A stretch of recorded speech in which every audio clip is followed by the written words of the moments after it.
Anak, maaari ko bang hilingin sa korte na formal na ibigay sa akin ang pamamahala ng mga nasabing lupain upang maprotektahan ko po ito?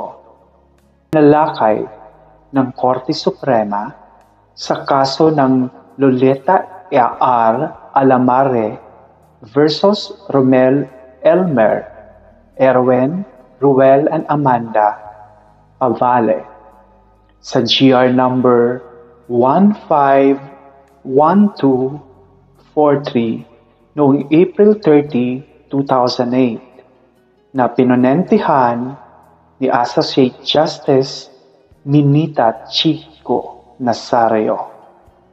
Sa makatuwid, base sa nabanggit na desisyon ng Korte Suprema, maaari kayong humiling sa korte na maitalaga kayo bilang guardian ng inyong ama na nangangalaga sa kanya at mangangalaga rin sa kanya ng personal at sa kanyang mga ari-arian ito, upang kayo'y makasigurado na hindi na siya maging biktima ng mga panluloko.